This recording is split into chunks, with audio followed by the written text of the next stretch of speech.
Hello, I just want to make a little video about a video I've just seen on YouTube by Illuminati Puppet 333. It's called the Demon Reptilian Program, or the Reptilian Demon Program. I think it's the Reptilian Demon Program. They serve us. And in it, Illuminati Puppet 333 says that these things may be like a program and that we are exposed to in order to learn from. Apparently we're supposed to experience evil so much that we really do learn how awful it is, so that we're never evil again. And then presumably we'd go on to some higher plane where we would be able to exercise free will as trustworthy people. Now, I think this is a very good idea in many respects.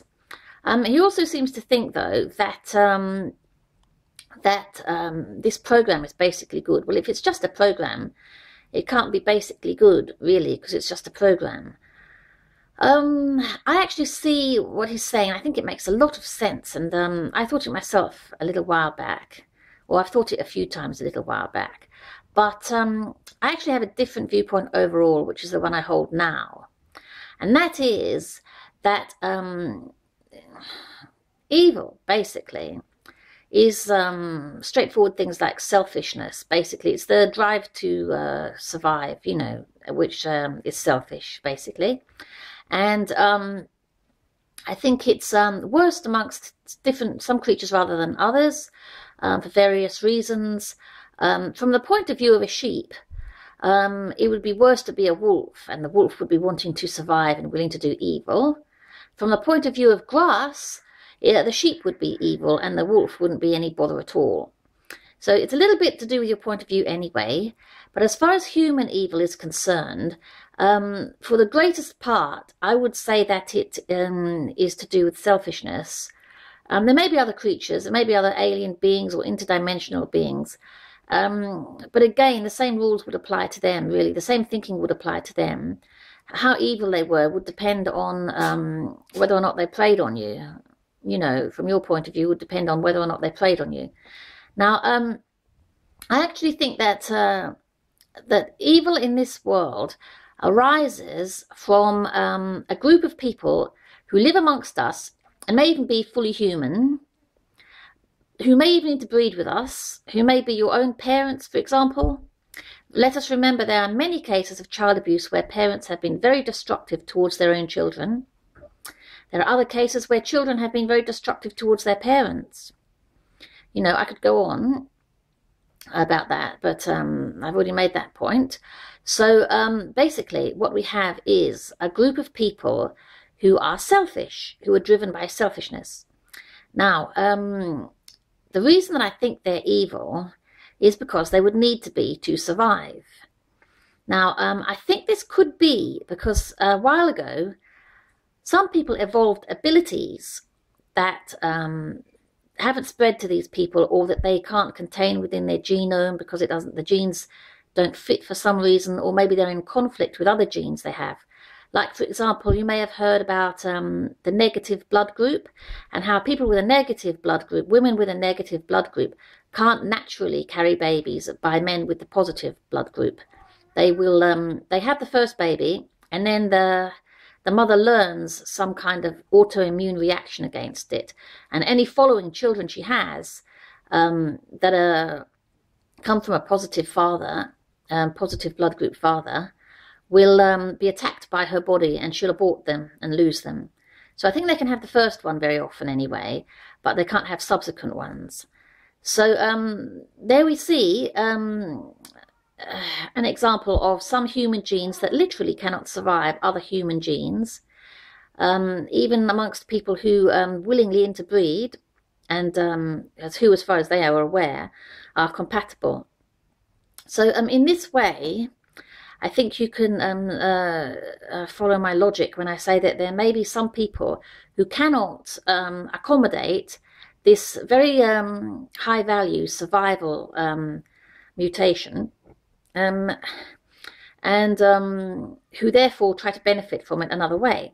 I think when this adaptation first occurred and began to spread, it was generally noticed by the population at large, and as being favourable. And these people were utilized basically like slaves. Now, the adaptation I'm talking about is psychic behaviors, psychic abilities. When these first were developed, I think that the rest of the population was able to discover this in those who had them, and they outnumbered them, of course, because the first people who had them are very rare. It might have begun with a single person somewhere. Since we have so much mythology and lore pointing to the Middle East, perhaps the original mutation was in the Middle East. So it may have happened a long, long time ago, really. But whatever, those in the population who noticed it outnumbered the first individual, certainly, who had it.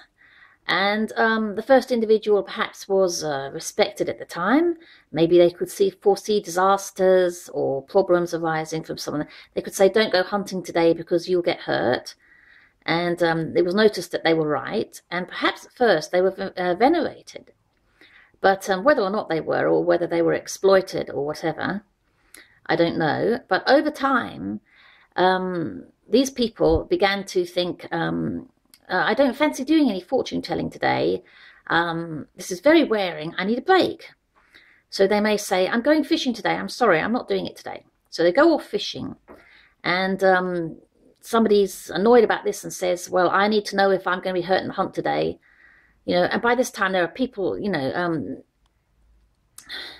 there are many people wanting advice, and this person basically needs a break who's psychic, and they just say, I really need a break, I'm sorry. So they go off for their break or something, and somebody gets really peed off and says, right, I need to know if I'm going to win at cards today. I need to know if I can go fishing safely today, or if I'm going to drown. I need to know this, I need to know that. Let's all go and get this person and make them tell us what's going to be. So eventually, this behavior was seen as something that many people couldn't do without, and it was exploited and oppressed and enslaved. Now, psychics then began to fight back, and the battle for evolution and survival began. Over time, the non-psychics, in my opinion, began to learn the psychic behavior, the psychological behavior of these psychics, and they learned how to communicate with them or control them in various frequencies. For example, if they're unhappy, this is where I agree with David Icke, David I-C-K-E. You could look up his video, The Truth Vibration, and so on, videos like that.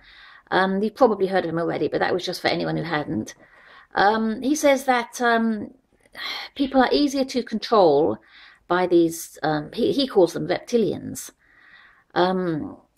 I think they may be less able people, therefore more primitive, possibly, in psychological outlook, and so therefore, you know, more survival prone, more primitive, yeah. I would agree, at least in psychological terms.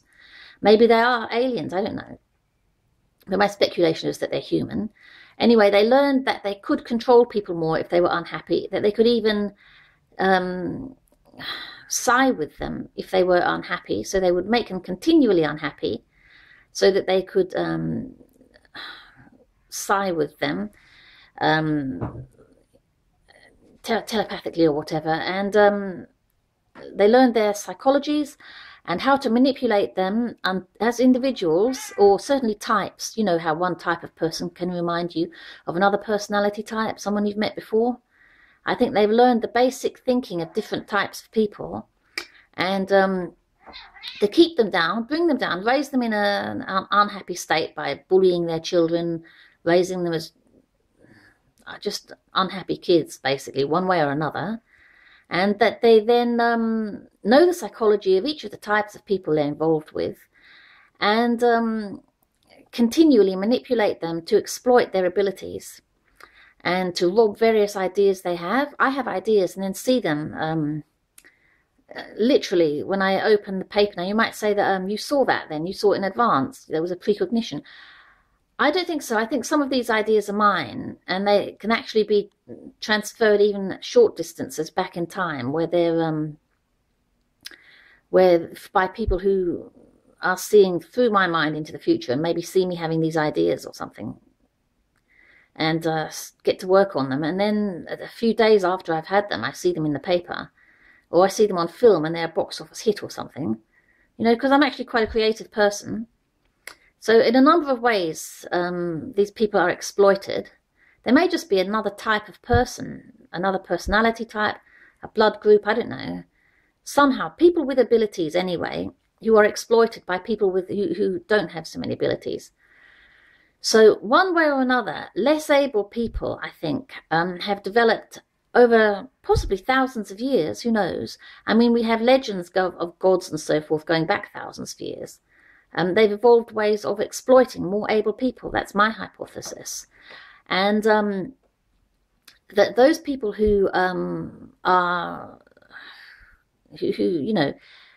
who feel that they may be being manipulated in some way, that life somehow seems to be more accessible to them than it has proven to be, may actually find that less able people are exploiting them, and that they would be more free, happier and able if they weren't actually being exploited by these people.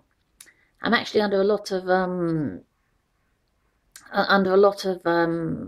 danger even saying this, really, because I could be called paranoid and be flung into a mental institution, you know, by these people as much as anything. For example, they do seem able to even remove understanding of material from you. So if you're doing an exam and you know the material, it will leave your head when it never has before, at a time that you're doing the exam, and someone else who you didn't think seemed that bright in class will end up getting a better grade than you, and you'll really wonder why, or even a good grade. And the only explanation really is that somehow, right there in the exam, they managed to get that out of your head. You know, and you also feel that they may have done that from the point, because they will actually be looking at you for a while before you forget it. And it's as if somehow, just by looking at you, they're managing to communicate with your mind in some subconscious way. Have you ever heard of the staring experiments, by the way? Experiments done on whether or not people can detect being stared at from behind, because some people can. You know, it's apparently not the starer, but the person being stared at, or there's some kind of relationship involved where many people can tell if they're being stared at from behind. If you try on a bus staring at someone in front of you on the bus, you may well find they turn around. Even just in the street, if I look at someone suddenly with a bit of focus, without meaning to, I'm thinking of something and I just look at someone, just looking around, just look at someone with a bit of focus, they will sometimes turn around and look at me. You know, so I think they're basically psychic factors at play in society. And it doesn't help some people to admit this, because they couldn't benefit from it if it were investigated and proven, because it would come to light that many able people have been held back by psychic intrusion and manipulation by others. And those who do these bad things to psychic people, to psychic and able people, or just to psychics in any way, robbing them one way or another, would have consequences to pay. So they mock the idea of psychism, and they make damn sure that it's laughed at and ridiculed and kept definitely in the realm of craziness, and binned as a serious idea endlessly. And they make sure they bin anybody that is serious about discussing it, or who claims to be psychic if they can. Or in the past, they burned them as witches. Anybody who knew this kind of thing, or wanted to prove it or investigate it seriously even, would have been burned at the stake as a witch or a servant of Satan. All these lies and things in the past, just to keep people under control. Well, I do think that since these people are a group of people who are different from us, they may be identifiable as a distinct group genetically. There may be some kind of way of identifying them. There may well be genes for psychic behaviour, but if it's not taken seriously in the first place, no one will ever look for them. So we need to take it seriously ourselves. There's always someone who begins taking things seriously. There's always someone who begins taking environmentalism seriously. There's always someone who begins taking financial ombudsman seriously, so that the financial sector can't endlessly rip people off. There's always someone who takes slander laws seriously, so people can't write anything they like in the press. You know, there's always someone who starts taking something seriously, and we need to start taking psychic things seriously.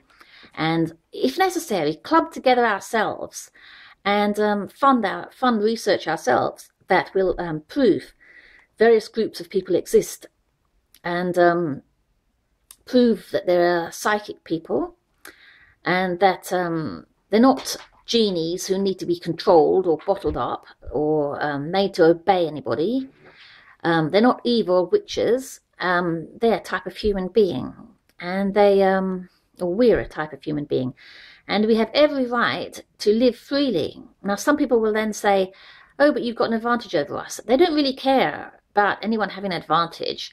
They don't care about anything. They're just like ordinary, greedy, selfish people who want. They want, and they don't care how they get it. They don't care if they hurt other people, and they don't care if they hurt us. So basically, they want to manipulate us and control us, which they have no right to do because it's slavery, and they want to do it for gain. It's nothing to do with morality or fairness. It's gain. It's not fair that, for example, Einstein was good at maths, and some people can hardly add up. You know, you could say that wasn't fair. That would be ridiculous. You know, maybe it's not fair that Mozart was good at music, and some people are tone deaf. You know, so all kinds of things aren't fair, but it doesn't make people bad just because they're good at something. You know, just because some people are psychic doesn't make them bad people. The reason they're called bad is to frighten them that they'll go to hell if they use their abilities, because people don't want them to feel that they can simply walk away from service to others and live their own lives. They're made to be controlled and manipulated by people who use them quite happily, but without them ever knowing it. So it's not that they think there's something wrong with their psychic abilities. They just want to be the only people who use them.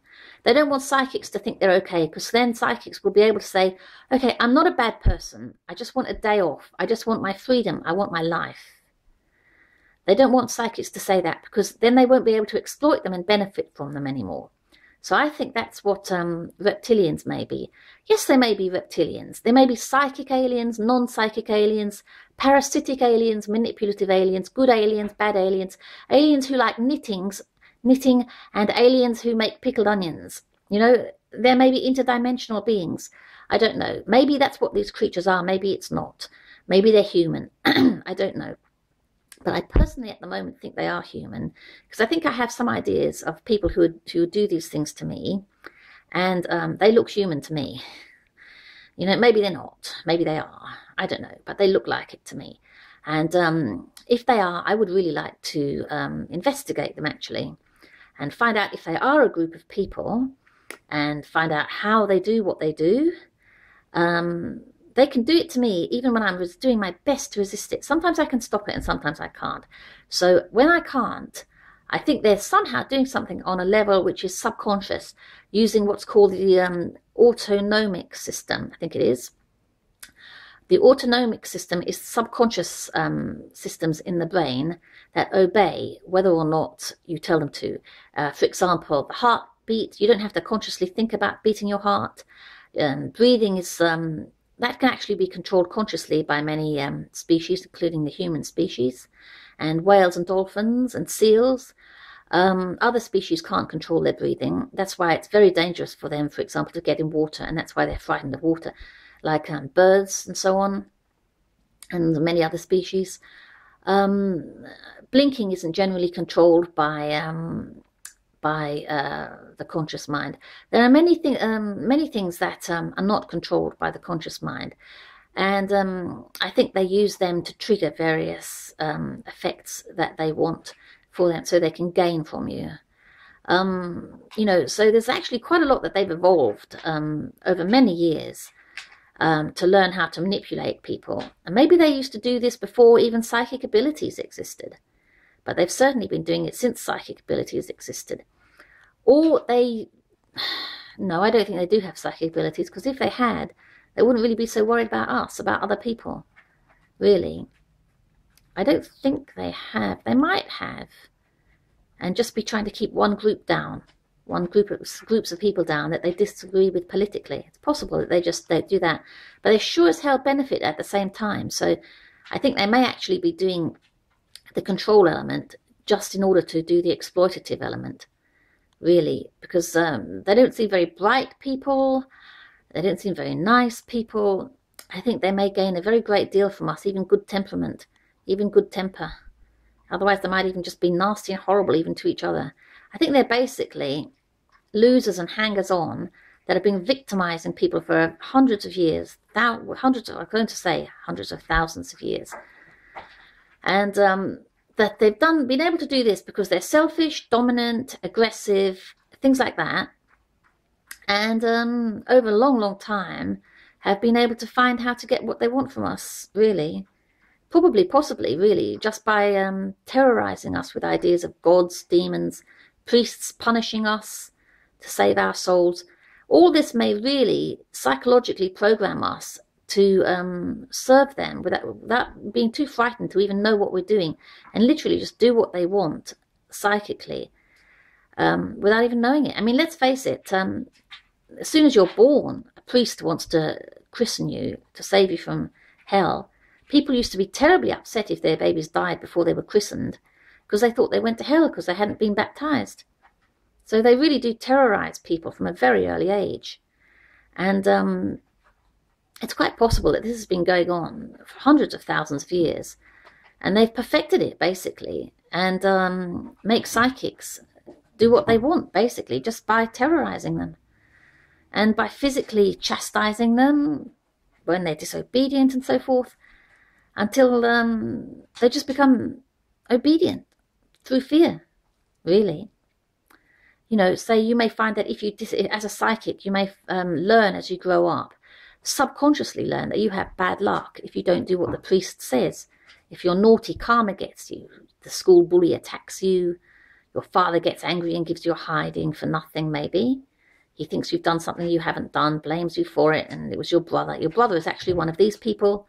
He does something, blames you, and the father, who's in on it all the time, because he's one of them too, just beats his psychic kid up, and the psychic kid grows up just associating gradually, doing what the brother says, because the brother he thinks is a bully, but he does what the brother says, because otherwise something bad happens to him. You know, things like that. Gradually, they have learned over hundreds of thousands of years how to work people's psychology so that they get them to serve. And they never get to serve themselves because they're taught to regard their abilities as evil, so they oppress them as far as they're aware, psychologically, and may never even be aware that they're psychic. Sad but true. Anyway, I think that's what may be happening. That's my opinion of what may be happening. And I would like to see some study done into it. But in order to make it happen, we would all have to agree together to face any ridicule that came along, to face opposition, to face being diagnosed as psychotic and paranoid and so on, and to form societies and club together to study this kind of thing.